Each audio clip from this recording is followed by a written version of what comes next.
Filipenses capítulo 1, versículos 1 e 2.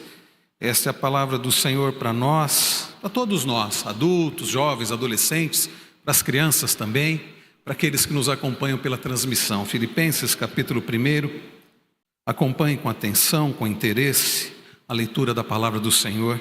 Ela é o alimento dos céus para a nossa alma, para o nosso coração. Diz-nos assim: Paulo e Timóteo, servos de Cristo Jesus, a todos os santos em Cristo Jesus, inclusive bispos e diáconos que vivem em Filipos, que a graça e a paz de Deus, nosso Pai, e do nosso Senhor Jesus Cristo estejam com vocês. Até aqui a leitura da palavra do Senhor. Vamos orar mais uma vez?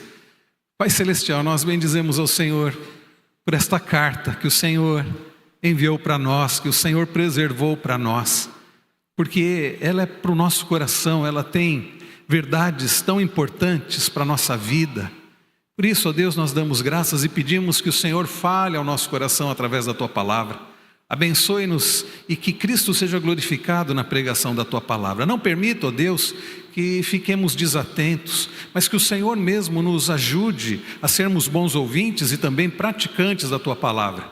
Fala conosco, fala com aqueles que nos acompanham pela transmissão, fala também ao coração daqueles que porventura ouvirão, assistirão essa mensagem num outro momento. Nós pedimos todas essas bênçãos no nome de Jesus. Amém. Eu creio que, se não todos, a maioria de vocês deve lembrar da época em que era muito comum enviar cartas e receber cartas.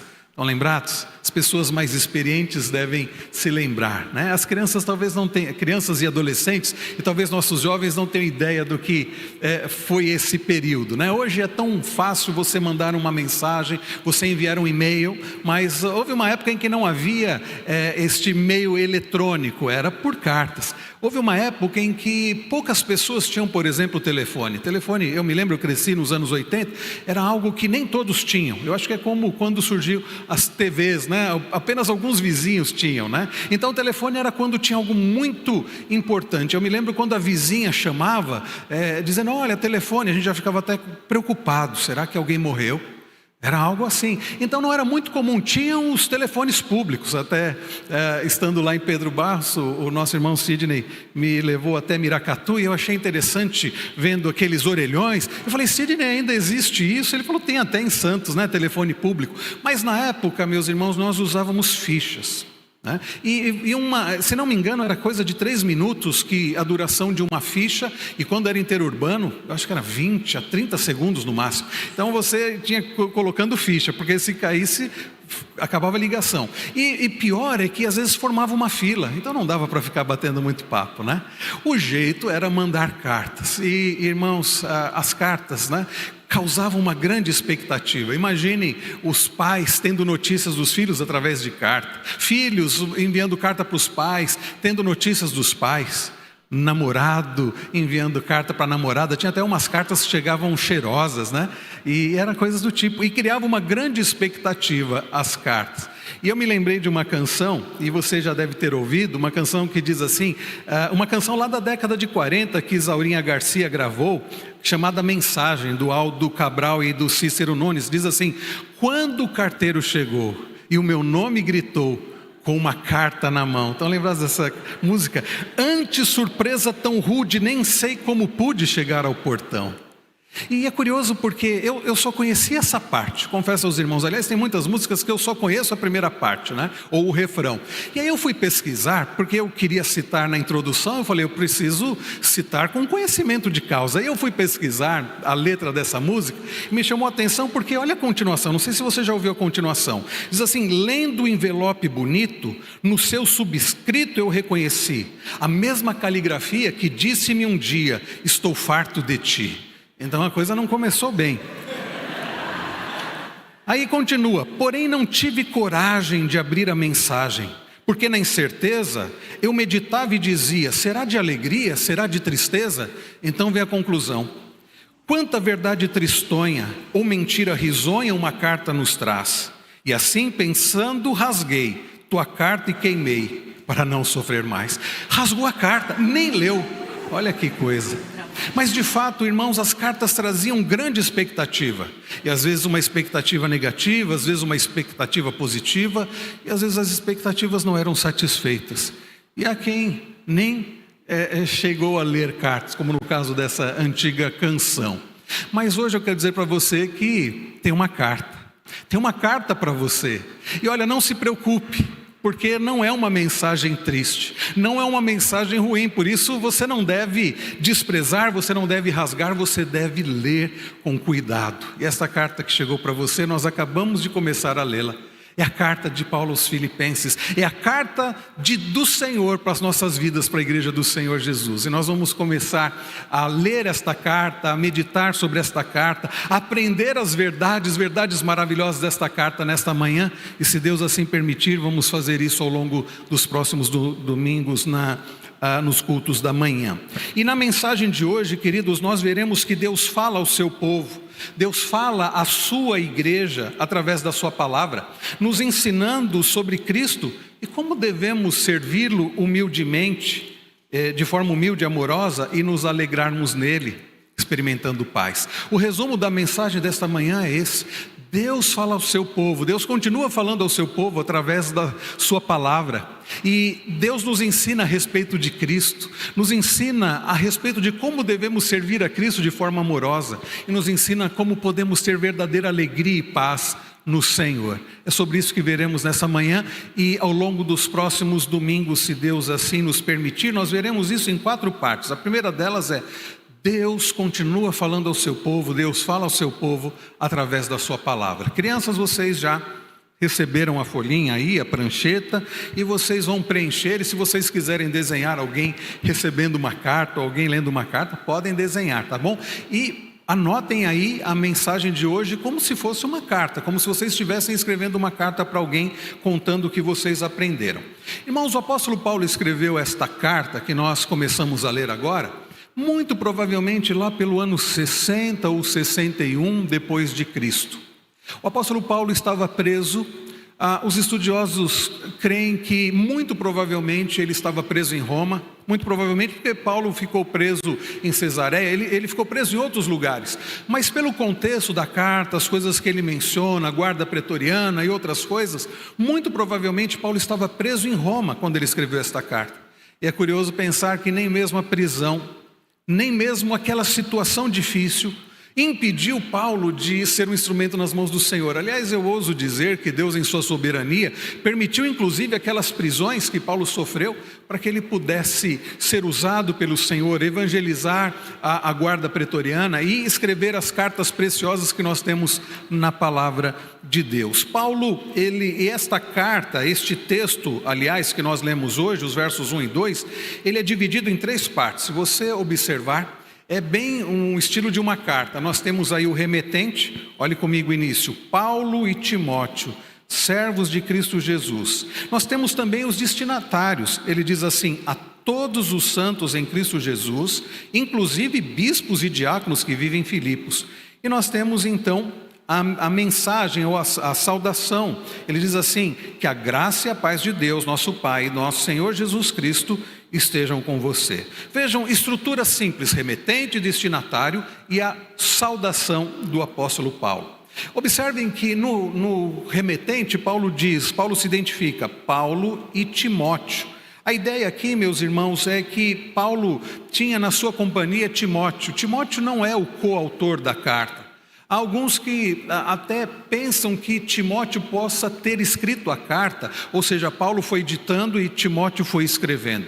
Mas fato é que Paulo menciona Timóteo porque Timóteo era o seu auxiliar, era o seu ajudador, era o seu companheiro, alguém que auxiliava Paulo nas suas lutas, no seu ministério, alguém que Deus usou grandemente na vida de Paulo e na vida da sua igreja. Paulo era um servo fiel. E então nós vemos logo na sequência os destinatários. Paulo escreve aos santos, vejam o que ele diz aí, aos servos, ele diz: a todos os santos em Cristo Jesus, a todos os santos em Cristo Jesus, inclusive bispos e diáconos que vivem em Filipos. Essa ideia de santos não é porque era uma gente perfeita, não, mas a ideia de santo hagios aqui do grego, é a mesma ideia do Antigo Testamento de Kadosh, é uma ideia daqueles que foram separados. Quando Deus separava algo ou alguém, Ele separava para Ele e pertencia a Ele. Então o povo de Deus é o povo santo. Lembram-se das palavras de Pedro? Vocês são raça eleita, sacerdócio real, nação santa. Ou seja, um povo separado por Deus e um povo separado para Deus, para servir ao Senhor. Paulo está escrevendo para os crentes, Paulo está escrevendo para aqueles que pertencem a Cristo, para aqueles que fazem parte do povo de Deus. Os primeiros leitores, sim, aqueles que residiam na cidade de Filipos. Uma cidade que ficava na Macedônia, hoje é a Grécia, a região norte da Grécia. E era umas pessoas que Paulo, a maioria deles, Paulo conhecia. Porque Paulo, cerca de 10 anos antes, no ano 50, 51, Paulo esteve em Filipos. Se você olhar para Atos 16, você vai ler sobre a passagem de Paulo em Filipos, como Paulo chega naquela cidade, uma cidade que não havia uma grande presença de judeus. Era costume do apóstolo, quando ele chegava numa cidade, vocês podem perceber isso em outros capítulos de Atos, ele logo ia para uma sinagoga. Paulo, sendo judeu, ele ia a uma sinagoga, ele aproveitava essa condição de judeu para entrar na sinagoga e para pregar o evangelho. Ele era fariseu, ele era alguém de grande proeminência, então ele aproveitava, entrava na sinagoga e pregava o evangelho para os judeus. Mas quando ele chega em Filipos, não há sinagoga. Havia poucos judeus, então ele vai até um rio, o rio Gangites, e lá ele encontra um grupo em oração. E você deve se lembrar, no meio desse grupo havia uma mulher chamada Lídia, vendedora de púrpura. Paulo prega o evangelho, o Senhor converte o coração de Lídia, eles vão para a casa de Lídia, Paulo prega, a família se converte, algo maravilhoso começa a acontecer lá na cidade de Filipos, inicia-se uma igreja. Paulo e Silas, ele está com um grupo ali, há uma jovem possessa, Paulo e eles expulsam aquele espírito de adivinhação. Por causa disso, as pessoas que ganhavam dinheiro com aquilo ficam muito irritadas e fazem com que Paulo e Silas fossem presos. Você deve lembrar também lá de Atos 16, Paulo e Silas, eles são severamente açoitados, eles são lançados no cárcere interior e ali eles têm os seus tornozelos presos a troncos. E a Bíblia diz que por volta da meia-noite Paulo e Silas oravam e cantavam louvores ao Senhor. Os demais companheiros de prisão ouviam. E nós percebemos, irmãos, ali algo que Paulo vai tratar nesta carta agora, 10 anos depois, escrevendo para aqueles irmãos daquela cidade, sobre alegria no Senhor, uma alegria ultra circunstancial, uma alegria que não depende das situações, mas é uma alegria em Cristo. Nós vamos ver Paulo agora em Filipenses, no capítulo 3, no capítulo 4, dizendo: alegrem-se no Senhor, alegrem-se no Senhor. Paulo também e Silas, acontece um terremoto ali naquela prisão, eles são libertos e o carcereiro se converte. Estão lembrados também desta passagem? E eles vão para a casa do carcereiro, Paulo prega o evangelho e a família se converte. Eis o início da igreja de Filipos. 10 anos se passam. O apóstolo do Senhor preso, e ele escreve esta carta àqueles irmãos. Um homem chamado Epafrodito, pode ser que ele tenha até sido um dos pastores da igreja de Filipos. Ele vai até Paulo e ele vai fazer algo muito bonito. A igreja, sabendo, aquela igreja que Paulo fundou, aquela igreja que amava o apóstolo do Senhor, fica sabendo que Paulo estava preso, Paulo estava numa situação muito difícil, e eles mandam uma oferta para o servo do Senhor. Paulo recebe aquela oferta de Epafrodito, Paulo recebe notícias daqueles irmãos e Paulo escreve esta maravilhosa carta. É uma carta de gratidão, é uma carta também que fala da alegria no Senhor, é uma carta que fala de Cristo, é uma carta que fala de verdades importantíssimas, não somente para os cristãos de Filipos naquela época, mas para todo o povo de Deus. Olhe comigo novamente, ele diz: a todos os santos em Cristo Jesus, inclusive bispos e diáconos que vivem em Filipos. Paulo cita aqui a liderança da igreja. Os bispos, a palavra bispo do grego dá a ideia de um supervisor. Mas no Novo Testamento, bispos e presbíteros são correlatos. Paulo está falando dos presbíteros, Paulo está falando daqueles que cuidavam da vida espiritual da igreja. E Paulo fala também dos diáconos. A palavra diácono é a ideia de alguém que serve. E no contexto da igreja do Novo Testamento, desde Atos 6, os diáconos eram aqueles encarregados de cuidar dos membros da igreja, dos necessitados, eram encarregados de cuidar da parte social, para que ninguém passasse necessidade. Então Paulo cita os oficiais da igreja. E daqui a pouco eu vou mencionar um possível motivo de Paulo dar destaque a isso. Então, meus irmãos, nós temos aqui o remetente, nós temos os destinatários e nós temos também a saudação. E a primeira coisa, meus irmãos, então, que nós aprendemos, nós vemos aqui que Paulo saúda a igreja com a graça e a paz. E um comentarista bíblico chamado William Barclay, ele diz que quando Paulo adota e une esses dois grandes termos, ou seja, graça e paz, realiza uma síntese maravilhosa, porque Paulo toma a palavra que era uma saudação muito comum dos gregos, a ideia de graça, e une a uma expressão muito comum dos hebreus, a ideia de paz, Eirene, graça em grego, e shalom, ou a palavra aqui, Paulo não usa a palavra aqui do hebraico, mas a palavra do grego, para demonstrar a saudação tanto dos gregos quanto dos hebreus, graça e paz. Então, graça era a saudação normal grega com a qual começam todas as cartas, e paz a saudação dos hebreus, expressão de cumprimento dos judeus quando se encontram. E nesta saudação, meus irmãos, nós já vemos aqui Paulo mostrando que é a mensagem do Senhor. Irmãos queridos, Deus falou àqueles nossos irmãos de Filipos através desta carta. As cartas, era comum que naquela época eles não tinham ainda a Bíblia toda como nós temos, mas eles recebiam as cartas apostólicas e eles liam, e eles estudavam, eles meditavam. E estas cartas, como aconteceu, por exemplo, no caso dos Gálatas, da carta aos Gálatas, estas cartas circulavam entre as igrejas. Então, muito provavelmente esta carta circulou para as igrejas em outras cidades, assim como foi Éfeso, e nós cantamos ainda há pouco Efésios 1, que cântico maravilhoso, e também as cartas, a carta aos Gálatas e as demais cartas do apóstolo Paulo. Então a primeira lição que nós precisamos aprender é essa: Deus fala com o seu povo. Deus falou com o seu povo nos dias dos apóstolos, usando a vida deles através dos seus ensinos, através das suas cartas. Deus falou ao coração daqueles cristãos filipenses, e Deus continua falando com o seu povo ao longo de todas as gerações. Deus tem usado a sua palavra. Vocês já pararam para pensar? Imagine, por exemplo, um carteiro que pega uma carta e ele precisa enfrentar dificuldades, ele precisa enfrentar um temporal, ele precisa enfrentar pessoas violentas, ele precisa enfrentar uma longa distância, e depois de muitos dias ele enfim consegue chegar até o destinatário. Ele entrega a carta. Você diz assim: puxa, passou por tantas coisas. Eu não sei se você assistiu o filme O Náufrago, lá com Tom Hanks, e ele vai parar lá numa ilha, ele sofre um naufrágio, e ele trabalhava numa companhia, a FedEx, e ele vem até a praia uma encomenda, com a queda do avião, uma encomenda, e ele guarda aquela encomenda, e ele fica por muitos anos ali naquela ilha, até que ele é resgatado. E o que ele faz? Ele está com aquela encomenda.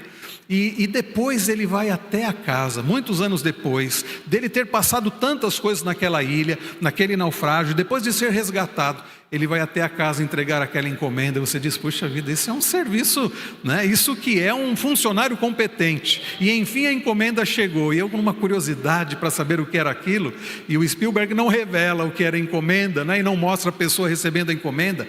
Mas pense, Deus preservou. Se essa carta foi escrita de fato por volta do ano 60, nós estamos no ano 2025. Quantas coisas, irmãos, quantas perseguições este livro passou. Quantas pessoas ao longo da história se comprometeram em destruir este livro.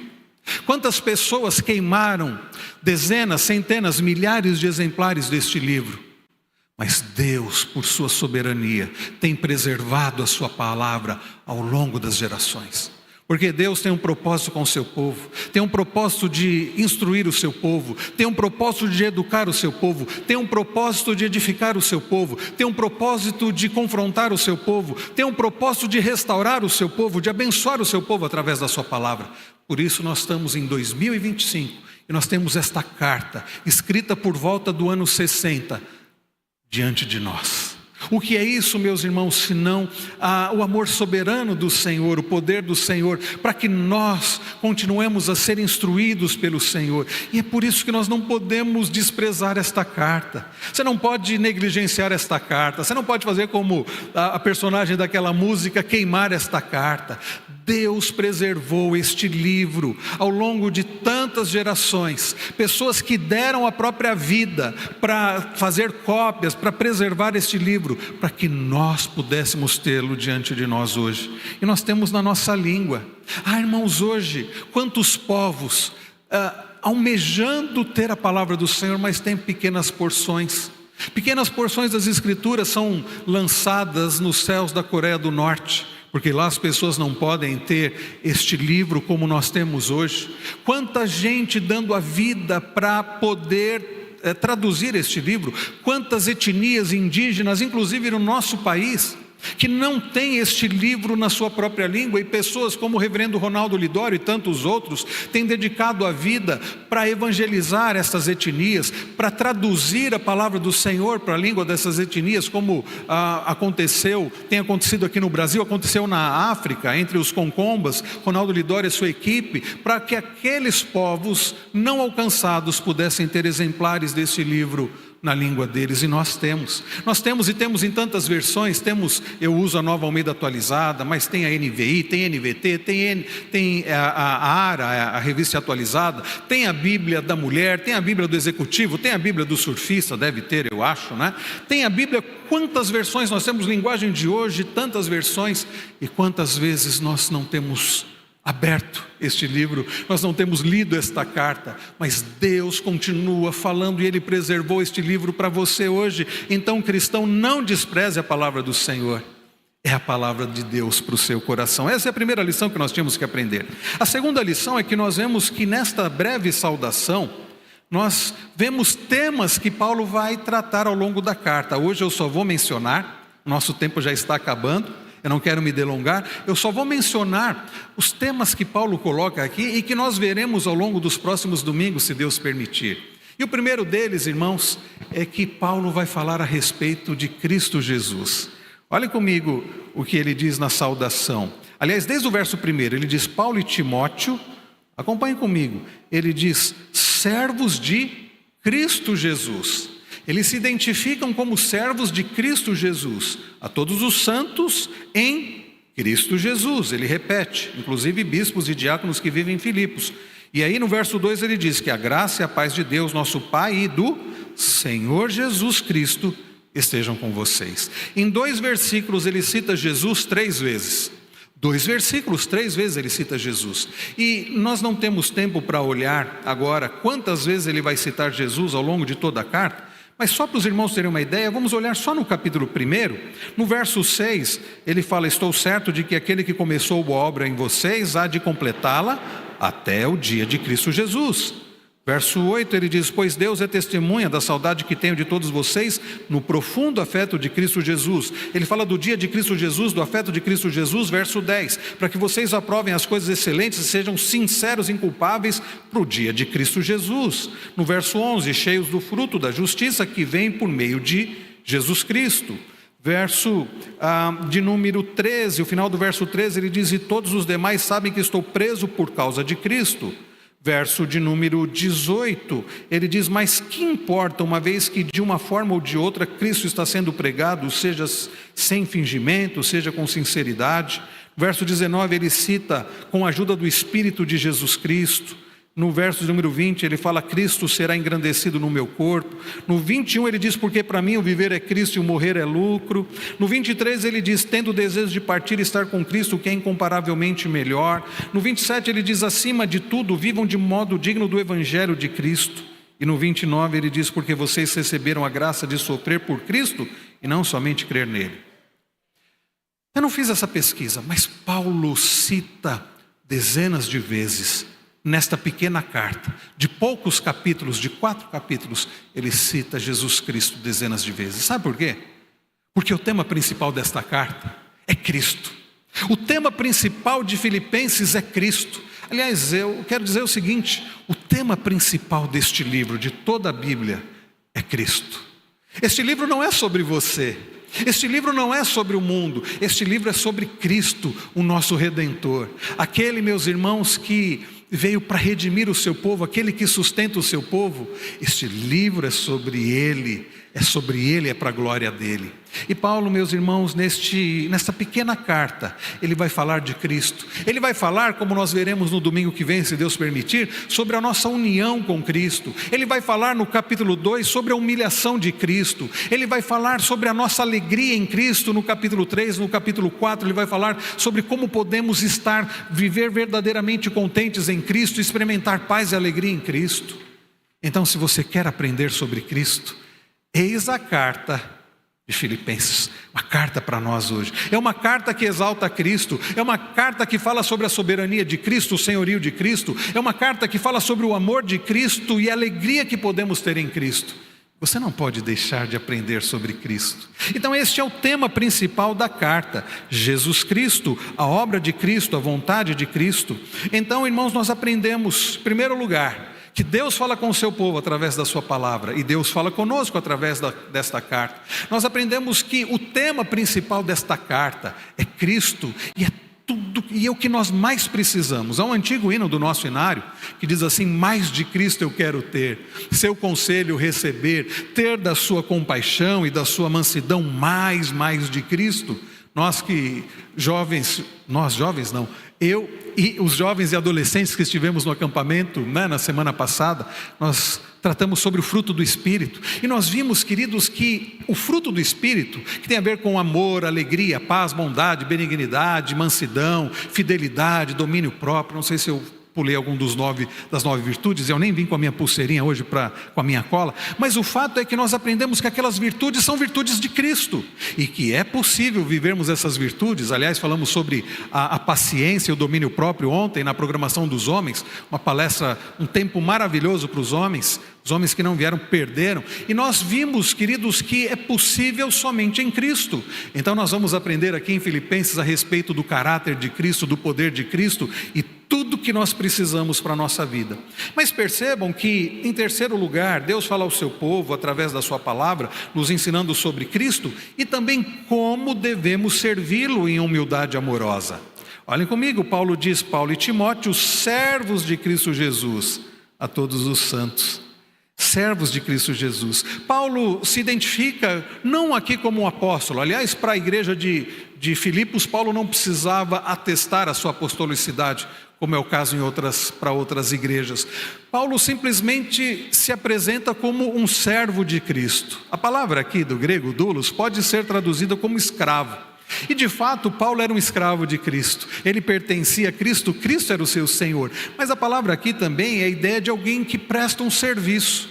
E nós somos de Cristo, nós somos servos de Cristo, e sendo servos de Cristo nós servimos uns aos outros.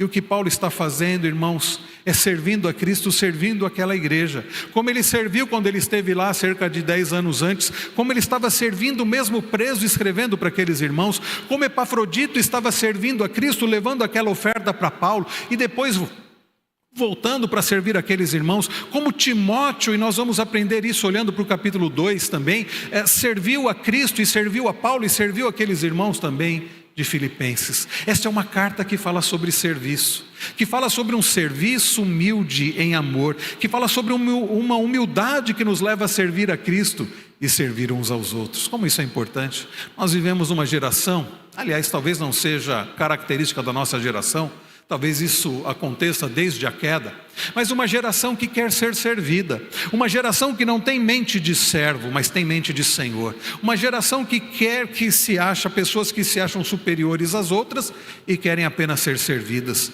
E ao longo dos meses de janeiro e fevereiro, quando nós falamos sobre a igreja de Jesus, nós aprendemos que a igreja de Jesus é composta por pessoas que são servos e que estão aqui para servir a Deus e servir uns aos outros. E é isso que nós vamos aprender ao longo dos próximos domingos, olhando para Filipenses. Nós vamos ver isso no capítulo 2, nós vamos ver isso ao longo de toda a carta, como nós, povo do Senhor, devemos servir a Deus humildemente em amor e servir uns aos outros. Paulo e Timóteo, servos de Cristo Jesus. No final ele fala da graça e da paz de Deus, nosso Pai, e do nosso Senhor Jesus Cristo. Ele é o Senhor e nós somos servos, nós pertencemos a Ele. E nós vamos trabalhar isto ao longo dos próximos sermões. E por último, meus irmãos, nós aprendemos também que Deus fala ao seu povo através da sua palavra, ensinando sobre Cristo e como devemos servi-lo de maneira humilde e amorosa e nos alegrarmos nele, desfrutando da paz. Olhe comigo agora o versículo 2,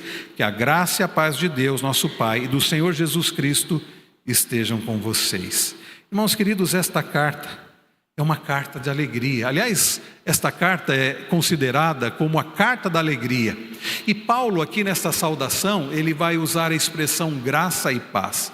A palavra graça, eu estava pesquisando essa palavra no dicionário de teologia do Novo Testamento, é aquilo que dá alegria, deleite, prazer, doçura, amabilidade. Aquilo que dá alegria, deleite, prazer. Graça nós costumeiramente definimos como um favor imerecido, e de fato é, mas é mais do que isso. E aqui nesse contexto, graça tem a ver com algo que dá alegria. Paulo saúda aqueles irmãos desejando a graça do Senhor, desejando que o Senhor alegre o coração deles através de Cristo. Nós vamos aprender, queridos, ao longo da exposição de Filipenses, nos próximos domingos, a respeito da graça do Senhor. Esta graça que vai fazer com que experimentemos aquilo que o álcool, que as drogas, que os relacionamentos interpessoais, os mais diversos, não têm poder para fazer experimentarmos. A verdadeira alegria que somente Cristo pode nos dar. É aquela alegria que fez com que Paulo e Silas, lá em Filipos, 10 anos antes, com o corpo machucado, ferido, presos ali naquela cadeia, por volta da meia-noite, cantassem louvores ao Senhor e orassem. É uma alegria que não pode ser explicada. É a alegria ultra circunstancial, é a alegria que pode ser experimentada em Cristo. Então esta carta, meus irmãos, fala sobre esta alegria, e você precisa desta alegria, e a alegria em Cristo, independente das circunstâncias, o contentamento cristão. Mas Paulo também cita a paz, ele diz graça e paz. A palavra paz aqui, tanto a palavra charis, que é a palavra do grego para graça, quanto a expressão eirene aqui, que é paz, que equivale ao shalom do hebraico, a palavra paz é um estado de ausência de devastação e destruição da guerra, paz entre os indivíduos, harmonia e concórdia. Paulo usa esta palavra aqui, muito ligada, essa palavra eirene, muito ligada ao shalom do Antigo Testamento. Você sabe o que significa shalom? Ou a ideia de eirene aqui? Não é simplesmente ausência de problemas, não é ausência de guerras, mas é uma harmonia também ligada à graça, à alegria, independente das circunstâncias. Um comentarista bíblico coloca da seguinte forma: ela nunca significa uma paz negativa, nunca implica a simples ausência de dificuldades. Paulo estava preso e ele saúda a igreja com a paz. Paulo fala da paz que excede todo entendimento. Nós temos paz com Deus, a paz de Deus e o Deus da paz. Nós vamos olhar mais para frente, durante a série de sermões, nós vamos olhar para o capítulo 4, nós vamos ver Paulo nos ensinando como não andar ansiosos, para experimentarmos a paz de Deus, que excede todo entendimento, no que nós devemos pensar, para experimentarmos o Deus da paz conosco. Nós vamos ver isso ao longo dessa série. Bem, queridos, hoje é apenas a introdução, mas nós aprendemos nesta manhã, que Deus fala com o seu povo e continua falando, através da sua palavra. E esta palavra que exalta a Cristo, que fala de Cristo, e como nós precisamos mais de Cristo. Esta palavra, queridos, que nos fala daquele que entregou a sua própria vida, nos fala daquele que deu o seu corpo, nos fala daquele que derramou o seu sangue. Esta é a palavra que aponta para Cristo, e que nos ensina a respeito de como devemos servi-lo, servindo uns aos outros. O exemplo de Cristo que serviu, entregando o seu próprio corpo e derramando o seu sangue. Esta palavra que nos fala da graça e da paz. E não é, queridos, através do sacrifício de Cristo que podemos ver esta graça e esta paz. Esta graça ao ponto de Cristo entregar a sua vida, para que hoje, mesmo enfrentando dificuldades, nós possamos experimentar verdadeira alegria e a paz que excede todo entendimento. Sim, meus irmãos, é sobre isso que esta carta fala. E você não pode fazer como a pessoa da música, simplesmente rasgar ou ignorar, porque esta é a carta para você, esta é a carta para a sua vida, e que Deus assim nos abençoe.